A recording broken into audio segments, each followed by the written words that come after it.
салом. Хабаргузоришҳои 30 майро аз студияи марказии радио Озодӣ аз шаҳри Прага пешниҳоди шумо мекунем. Шалои Гулхоҷа ҳастам. Дар барномаи имрӯз ин мавзӯъҳоро дорем. Амирулло Асадулло, бародари ҳамсари президенти Тоҷикистон, аз вазифаи раиси шаҳри Қурғунтепаи вилояти Хатлон озод карда шуд, вале мақоми ояндаи ӯ маълум нест.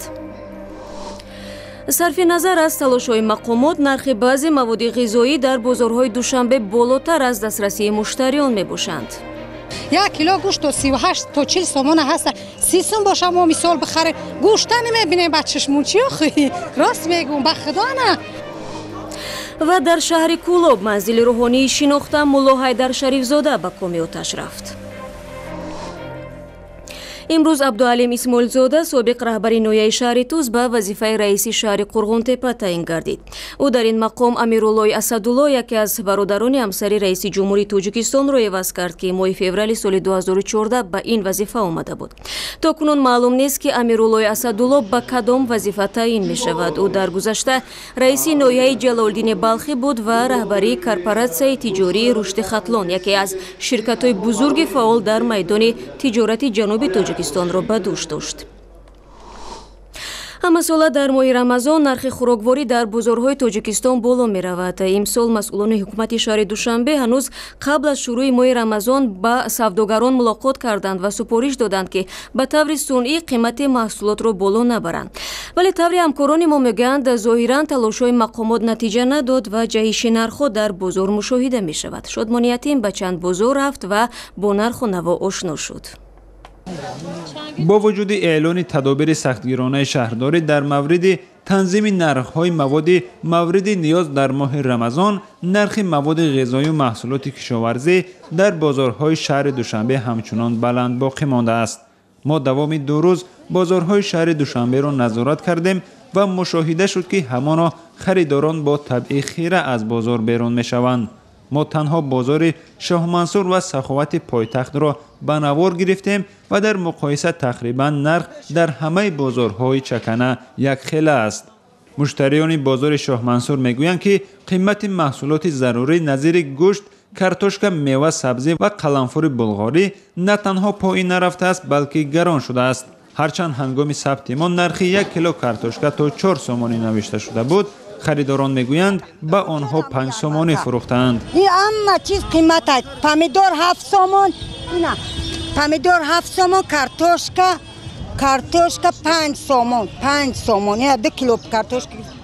ما شریف رمضان اینا نون 2.5 سوم میگیری و همه چی قیمت، همه چی قیمت. پمیدور کیلوش 5 سوم، 6 سوم میگن. این بعد پمیدور اگه که افتاده پری پمیدور 2 سوم، 3 سوم باید باشه پمیدور. بودین 50 درهم باید باشه. همه راست سوداگرا میفروشن در اینجا، دهقانا نه، فقط سوداگرا میفروشن. قیمت 2 برابر دهقانا میفروشن. در بازار سخاوت نرخ کارتوشکا تا 5 سومانی و در یارمارکا وابسته به صفت آن 1 سومانی و 50 درهم بود. طبق قرار رئیس شهر دوشنبه در همه بازارهای پایتخت در ماه رمضان یارمارکاهای فروش محصولات کشاورزی راه اندازی شده است.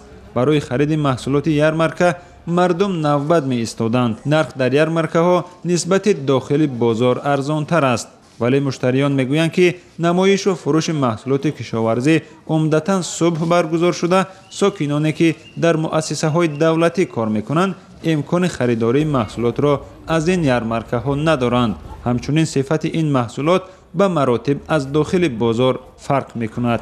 این هم کارتوشکای مایده هکای 2.5 سوم او را به پول بتنم نمیگیرمش. به خدا نه پوستش مینم نه هیچی. چی نشم بتن؟ نه خاکم جای دیدگیش میگیم اوخی. 4.5 سومون خود 4.5 سومون باشه. 1 کیلو گوشت تو 38 تا 40 سومون هست. 30 سوم باشه ما مثال بخره. گوشت نمیبینیم با چشمون چی اوخی. راست میگم به خدا نه. مسئولان بازارها دلیل این وضع را کم شدن ورود محصولات کشاورزی به خصوص کارتوشکا و قلنفور بلغاری به بازار ارزیابی کردند. در حوزه دیدک نرخ کارتوشکا به فروش برآورده ما 3 سومانی 50 درهم میباشد. در یارمارکا نرخ گوشت از 30 سومانی تا 35 سومانی پیشنهاد میشه به میجوشون. هر سال در آستانه ماه شریف رمضان نرخ در بازارهای پایتخت و بعضی از منطقه‌های دیگر کشور بالا رفته تا پایان عید فیتر ادامه می‌کند. در سال جاری با قرار شهرداری دوشنبه برای نظارت نرخ‌ها در بازارهای پایتخت گروه‌های ویژه تأسیس شده است. با وجود هنوز تنظیم نرخ مواجه مشکلی است. شادبان یتیم، مردان محمد، آزادی، دوشنبه. برنامه با خبرهای جهانی ادامه میدیم و رو می‌آوریم به آمریکا. دونالد ترامپ در جواب به تحقیق ملاقات دامادش جارد کوشنر که همزمان مشاورش میباشد گفته است به نامبرده اعتماد دارد. هفته گذشته رسانه‌های آمریکایی با اشاره به اطلاع از منبع‌های قابل اعتماد ابراز داشتند که مفتشان ملاقات جارد کوشنر را با سفیر روسیه در واشنگتن در ماه دکبر سال 2016 بعد انتخاب دونالد ترامپ به مقام پرزیدنت آمریکا تحقیق می‌کنند.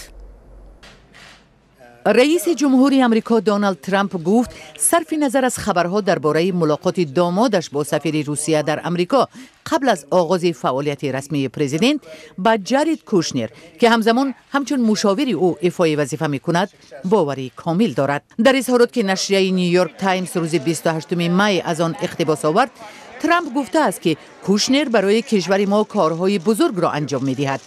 او گفته است برنامه‌هایی که کوشنر به تطبیق آنها مشغول است میلیاردها دلار صرف می‌کنند. ترامپ در پیغام توییتریش بار دیگر وسایط اخبار عامه را به نشر داستان‌های دروغین و تراویش خبرهای محرمانه از کاخ سفید متهم کرد.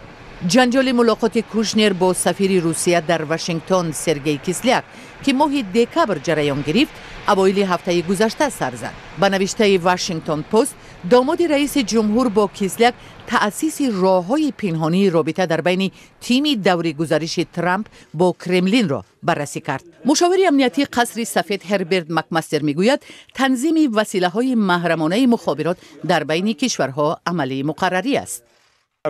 ما با چندین کشور دنیا کانال مخابرات را اندازی کرده ایم و من هیچ تشویش ندارم.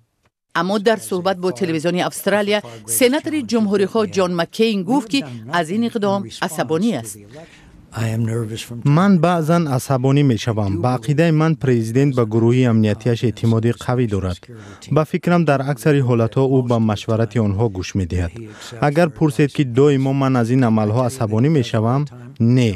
نگران هستم؟ بله. دموکرات ها در کنگره طلب دارند که کوشنر در حضور کمیته های سنات و پالاتای نمایندگان گزارش دهد که رابطه احتمالی معرکه ترامپ را با روسیه بازجویی میکنند. داماد پرزیدنت جارد کوشنر هم برای ملاقات با کیسلیاک و هم برای موضوعی که قبل از شروع فعالیت رسمی ترامپ به حیث پرزیدنت با سفیر روسیه بحث کرده است مورد تنقید است. اما جان کلی رهبری وزارت بی‌خطری داخلی آمریکا گفته است که همه گونه کانالی علاوه‌ای برای رابطه با روسیه ایده خوب است. نگاه می‌اندازیم به عراق. مقامداران امنیتی عراق میگویند بر اثر 2 بمبگذاری در بغداد دست کم 27 نفر هلاک شدند. مسئولیت یکی از حمله‌ها را که در آن 16 نفر کشته و ده‌ها تن دیگر جراحت برداشتند، گروه دهشت‌افکن دولت اسلامی برداشت گرفت. در مورد حمله دوم که نزدیک 11 کشته بر جای گذاشت، کسی مسئولیت را بر عهده نگرفته است. این حمله‌ها در حال انجام شدند که دیروز نیروهای رو به دولت عراق چند دهه مرزی را اشغال کردند. روز 29 می واحدهای جنگی مسلمانان شیعه مذهب عراق با کمک ایران یک چند دهه را در مرز میان عراق و سوریه اشغال نموده عملا راه زمینی ارسال اسلحه ایرانی بر رژیم پرزیدنت سوریه بشار اسد را برقرار کردند. منطقه‌ای که از سوی گروه بسیج مردمی معروف با نام حشید شعبی اشغال شده است، در شمال شهر بعج زیر نظارت گروه دهشت‌افکنی دولت اسلامی قرار دارد. ما حاضر به منطقه رسیدیم. منطقه امجریس نام داشته در روبروی ما پاسگاه مرزی جایگیر است. خدا خواهد پگاه ما پاکسازی مرز عراق و سوریه را آغاز میکنیم. ما عملیات را از اینجا تا منطقه قایم ادامه میدیم تا مرز کاملا زیر نظارت ما باشد. این عمل حشید شعبی امکان میدهد که رژیم اسد که زیر حمایه ایران قرار دارد در پخش نمودن آشوب 6 ساله پیش دستی نظررس پیدا کند. شارحان خاطر نشان میکنند که در طرف مقابل مرز گروه کردهای سوریه مستقرند. این گروه با کمک امریکا بر ضد گروه دهشت‌افکنی دولت اسلامی می جنگد. و حالا معلوم نیست آنها به واحدهای نظامی مسلمانان شیعه مذهب عراق امکان انتقال یاری بر رژیم اسد را خواهند داد یا نه. در سامانه اینترنتی خود گروه هشید شبی اشغال دهات مرزی را معجزه رمضانی عنوان داده است. برمیگردیم به تاجیکستان. منزل ملا حیدر شریفزاده روحانی شناخته در منطقه کلاب به کامیاتش رفت. این روحانی در صحبت با آزادی گفت سوخته روز یکشنبه سر زدن 90% خانه‌اش را نابود کرده است. به هنگام آتش سوزی در خانه به جز از 2 نبیرش کسی نبوده است. 2 خانه مانده دیگه همش سوخته. 5 خانه دالان تاراش همش سوختن. دیگه یگان کرپچه یگان لگن یگان چاینک یگان چیز ماندگی نیست. یک روز نسوختی که آدم بود نسوخت. آدمی که هیچ کنه بود بعد الکتریک در گرفت. بودک دی نوسم و میشورو درک همه جای دادر میای نماز میای که دود برامدیسته میای که در میشکنه که آسمان در علو میبره. خدمات آتش نشانی شهر کلاب ضرر وارده از این سوختار را تخمینا 20,000 سامانی حساب کرده است. ملا حیدر شریفزاده رئیس شورای علما در منطقه کلاب می باشد و در سالهای 90 عصر گذشته عضو پارلمانی تاجیکستان بود و در گیرودار سالهای 90 تاجیکستان شرکت فعال داشت و از طرفداران حکومت فعلی به شمار می رفت. برنامه را ادامه میدیم. در یکی از روستاهای نزد مرزی تاجیکستان و قرغیزستان نورسان 2 کشور با هم در میدان فوتبال رقابت کردند. تشکیل کنندگان چاره‌بینی مذکور میگویند این گونه سبقت‌های ورزشی کودکان را اتفاق میکند و حس تحمل پذیری را در این منطقه که بارها مناقشه‌ها و تنش‌های مرزی رخ داده است بالا میبرد. گزارش نوبتی در همین باره است. به دهه ارقای قرغیزستان که هم مرز تاجیکستان است نفران راهدور خیلی کم می آیند. از این خاطر تشکیل بازی فوتبال از سوی نمایندگی بنیاد اطفال یونیسف و فدراسیون فوتبال تاجیکستان و قرغیزستان برای نورسان این 2 کشور همسایه جشن را میماند. برخی از این کودکان حتی قبل از شروع سبقت به بازی با توپ تنیس شروع کردند. نمایندگان تاجیکستان به مکان بازی به مشکل رسیدند. من خیلی شادم که این چاره‌بینی هم کودکان و هم والدان آنها را جمع آورد. برگزاری این چاره‌بینی بار دیگر اهمیت لایحه مذکور را برای مردم منطقه ثابت می‌کند. درباره آنکه بازی فوتبال را داور جهانی قرغیز بهادر قوچقاروف نظارت خواهد کرد بچه‌ها می‌دانستند ولی تا آخرین لحظه به آمدن او باوری نداشتند. داوری که در 2 جام جهانی اخیر کار کرد به وعده‌اش وفا نمود. امروز برای شما تاریخی است. یکدیگر را در خاطر نگاه بدارید. من در مهمانخانه زندگی نمی کنم زیرا در تمام جهان دوستان خود را دارم. در تاجیکستان و روسیه و کشورهای دیگر دوستان من هستند. همه این به شرافت فوتبال است. با یکدیگر دوستی کنید و فوتبال را دوست دارید. زندگی همگی یک بار میآید، به خصوص دوران کودکی.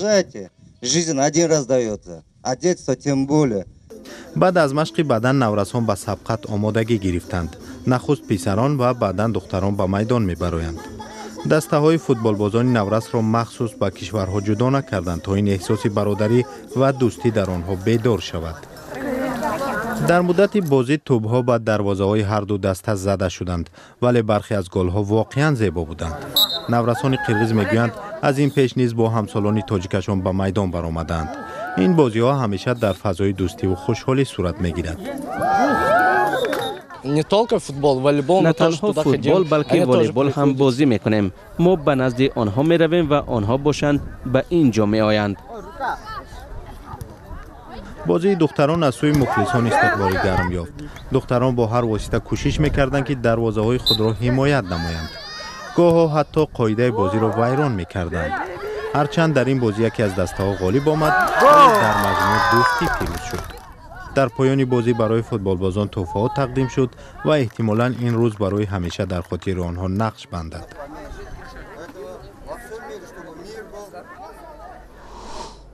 بعد از ظهر روز سه‌شنبه در شهر دوشنبه اول ژولا بعداً باران شدید بارید. این باری شد بعد از چنگ و غبار یک روزه صورت گرفت که به قبل چنگ افغانی همه را فرا گرفته بود. این خبری آخرین برنامه امروزه بود. خبر و گزارش‌های بیشتر در سامانه آزادی نقطه صفحه ویژه ما در شبکه‌های اجتماعی و آزادی ویدیو یوتیوب قابل دریافت است. تشکر که ما را همراهی میکنید. برای کار و خدا نگهداری هر یک شما.